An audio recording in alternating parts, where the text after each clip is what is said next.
Estamos vivendo em tempos de apocalipse. Esse é o momento em que a humanidade está cada vez mais ficando pelo teteia, com mulheres fingindo ser mães de bebês hiperrealistas que custam mais caro do que a porra de um PS5, e uma empresa vendendo um console mais potente, só que com a mesma biblioteca de jogos do anterior. E de alguma forma, mesmo que os fãs reclamem do preço, eles vão lá e fazem o console mais bem vendido da empresa. E é nesses tempos em que a gente precisa dar uma relaxada e ficar de boa.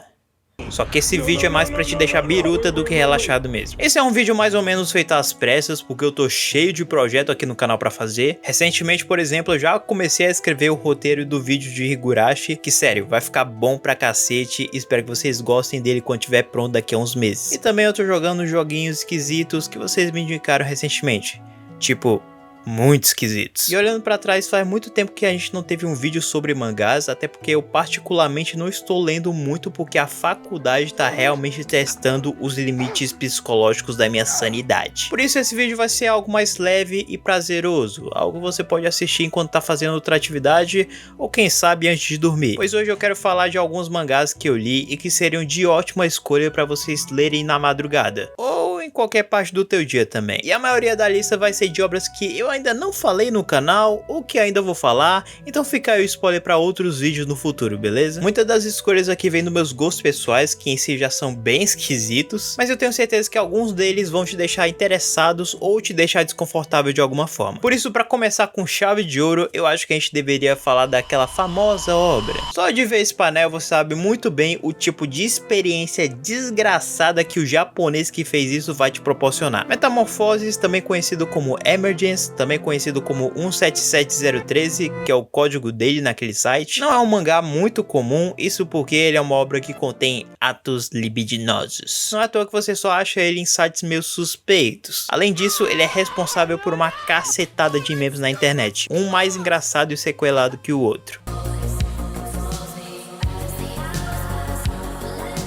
Mas por incrível que pareça, esse aqui é um mangá que possui uma história boa, por mais escrota que seja. Nesse mangá nós vamos acompanhar a vida de Saki Yoshida, uma colegial que acabou de entrar no ensino médio e percebeu que gastou muito tempo ficando reclusa e se afastando do toque humano. Afinal, por ela ser uma garota nerd, ela se sente insegura pra sair com as outras garotas e conhecer novas pessoas. Praticamente uma jogadora média de Genshin Impact. Por favor, fãs de Genshin, não matem a minha família. Até que um dia ela pede ajuda da mãe pra mudar o visual dela. E no dia seguinte ela vira uma pessoa completamente diferente. Toda arrumada, bonitinha e cheirosa. E todo mundo na sala ficou embasbacado com essa transformação dela. Ou melhor dizendo, essa metamorfoses dela.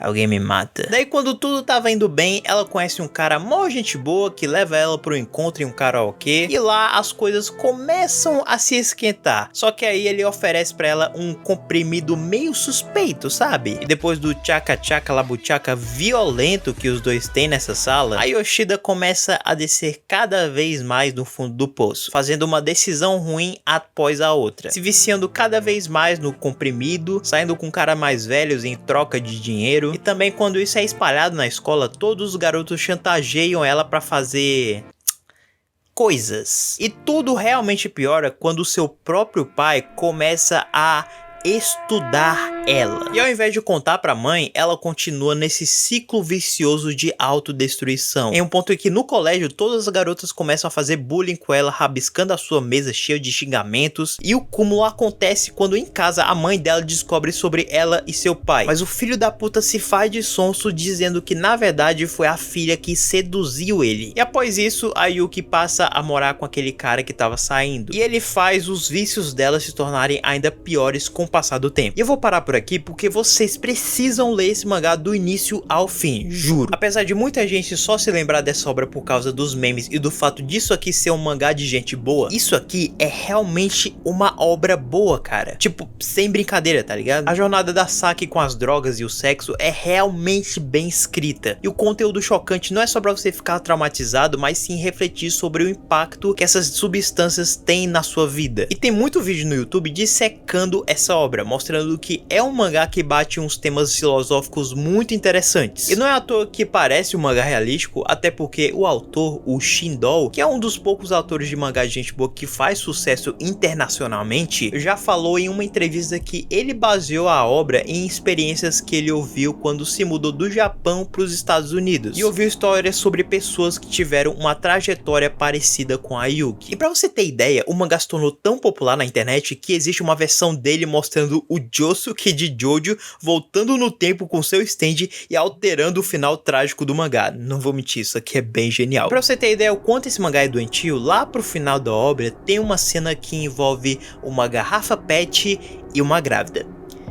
Eu só vou falar isso, beleza? Agora, se você ficou traumatizado, relaxa, que o próximo mangá é um de comédia. Grand Blue, um mangá que ao mesmo tempo é conhecido, é também bastante nichado na internet. Pois apesar dele ter um público e uma adaptação de anime muito boa, parece que as pessoas não se lembram o quão engraçado é essa porra. Grand Blue é um mangá de comédia que se passa na vida do Yuri, um cara que acabou de entrar na faculdade e tá naquele naipe de viver uma vida de universitário raiz, sabe? Tipo, arranjar amigos, ir pra festas e quem sabe arrumar uma namoradinha. E por isso ele vai passar a morar com o tio dele, que é dono de uma loja de mergulho chamada Grand Blue. E lá ele já fica apaixonado por uma menina muito bonita, saindo na água com cabelo solto, sorrindo pra ele. E logo antes de entrar na loja, o menino fica como, hein? Nossa, eu agora sou um universitário. Nem posso acreditar que cheguei tão longe. Pai, mãe, vou orgulhar os dois. E acima de tudo, eu finalmente vou poder ver uma buceta.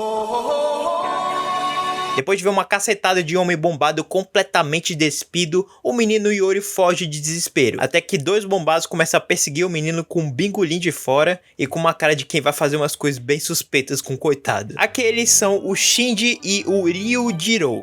Que nome difícil da porra, viu? Vulgo os personagens mais sheds dos animes. Eles são os veteranos do Yuri que praticamente forçam o menino a fazer merda em quase todos os capítulos. Mas acima de tudo, eles fazem ele se juntar ao clube de mergulho, mesmo ele deixando claro que não sabe nadar. E essa é a proposta do mangá, mostrar o dia a dia deles na faculdade e no clube. E também criando as mais diversas desculpas para qualquer personagem masculino ficar com o bigolim de fora todos os capítulos. Mas não se preocupe, porque temos uma variedade de garotas nessa obra também. Só que por mais que tenham garotas muito bonitas e charmosas nesse mangá, elas ainda são mais sequeladas do que os manos. Tipo aquela menina que tava sorrindo pro Yuri lá no começo, então, ela é a prima dele que ele já nem se lembrava mais. Mas o pior de tudo é que apesar dela aparentar ser normal, ela possui uma tara muito esquisita pela sua irmã, a Tisa, que de início parece ser a pessoa mais normal desse mangá, mas com o tempo ela vai mostrando mais do seu lado mais sequelado. Ou então a Aina, que ao mesmo tempo é uma garota fofa e muito bonitinha, prefere usar essa maquiagem horrorosa no rosto em qualquer oportunidade. Eu acho que esse é um ótimo momento para vocês conhecerem essa obra, porque além de ter umas páginas de rachar o bico, a segunda temporada do anime já foi confirmada pro próximo mês. Também se vocês não quiserem ler o mangá, vocês também podem assistir o anime, que segundo alguns amigos meus, adapta muito bem o mangá e os painéis dele. E falando nisso, puta merda, que mangá bem desenhado da porra, viu? As partes que os caras estão no mar são puro suco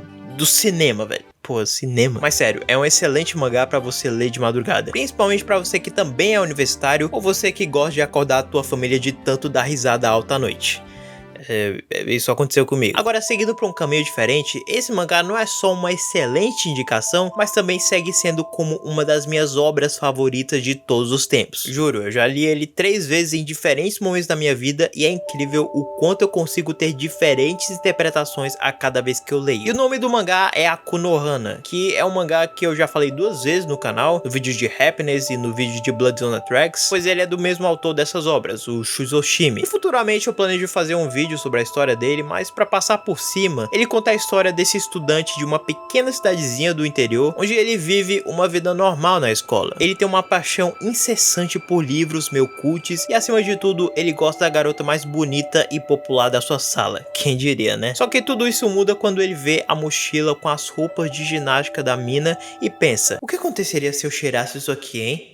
Não seria nem um pouco esquisito? Desesperado, ao invés de devolver, ele leva a roupa com ele e no dia seguinte a notícia se espalha. Algum pervertido roubou a roupa da menina. E a gente até vê a coitada chorando por causa disso. E o foda é que pra representar a pressão dele, o autor desenha esse quadro aqui mostrando ele no meio de um abismo. E no caminho de casa ele fica refletindo sobre o que ele fez, até que ele se encontra com essa garota, a Nakamura, considerada a menina mais rebelde da sua sala de tanto mandar os professores irem pra casa do caralho. Não vou mentir, também faria isso com alguns professores meus. Vai se fuder, professor Celso. Ela tenta puxar um papo com ele, só que o Kasuga quer manter distância dela. Até que ela sobe na bicicleta dele e fala: eu vi que você roubou a roupa da Saeki. Eu vou parar por aqui porque qualquer coisa que eu falar depois desse capítulo pode ser um spoiler. Mas basicamente a Nakamura fica chantageando o Kasuga a fazer coisas bastante absurdas. Lá para uns capítulos depois, ela obriga ele a vestir a roupa de ginástica da Saeki enquanto ele tá saindo com ela. Mas apesar de você achar algumas cenas no começo estranhas ou até sem nexo, vai por mim, isso aqui vai valer totalmente a pena. Porque a Konohana é na verdade sobre liberdade. Esses dois estudantes que estão vivendo em uma cidade pequena, sem futuro, quase como uma prisão, onde tudo parece estar pressionando eles. E o foda é que mesmo sendo um mangá curto de 60 capítulos, se eu não me engano, ele tem uma evolução de personagem muito boa. Tanto é que tem até um time skip lá pro meio da obra. Mas enfim, se você achou a proposta de Konohana esquisita, é porque você não conheceu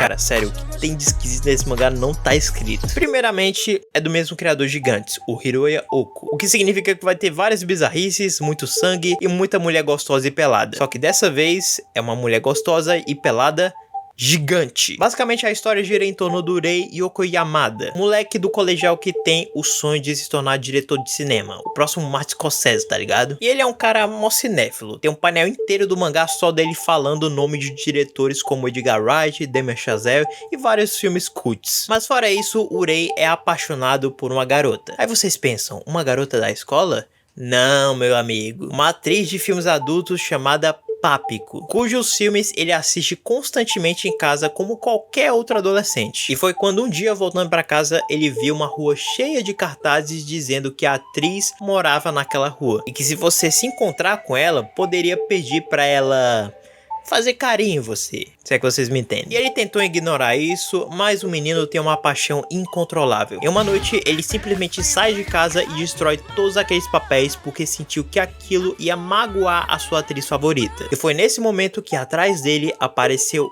ela, a Papiko, a mulher dos seus sonhos. Ou nesse caso, na tela do PC sendo esbagaçada por 4 negões. E é nisso que a Papiko, que tem o nome verdadeiro de Chihiro Johansson, se torna próximo do moleque. E a gente até descobre que ela tem um namorado muito escroto, uma família ruim pra caralho que usa o dinheiro dos filmes dela pra se sustentar, mas tudo isso dá uma virada de chave quando ela vai ajudar um estranho na rua, que dá pra ela uma espécie de dispositivo que fica grudado na pele do pulso dela. E inclusive o cara se torna um boneco e ela simplesmente reage de uma forma completamente natural. Mas é aí que ela descobre que aquele dispositivo transforma ela em uma mulher gigante. E não para por aí, pois lá no meio da obra, alienígenas começam a invadir a Terra e a Chihiro é a única do mundo que consegue combatê-los.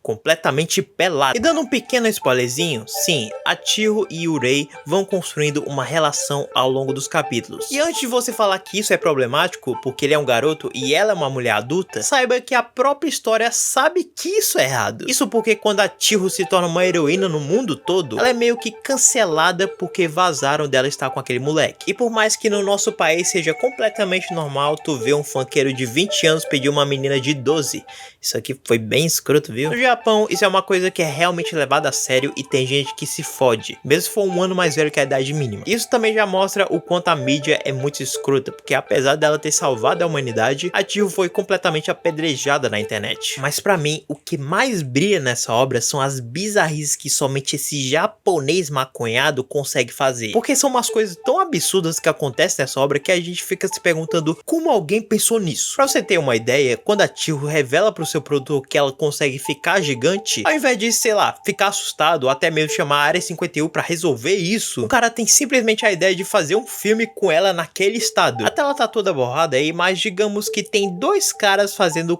coisas nos balões dela. Vocês entenderam? E basicamente a obra tem esses momentos em que o autor explora muito a que é a fascinação por pessoas gigantes.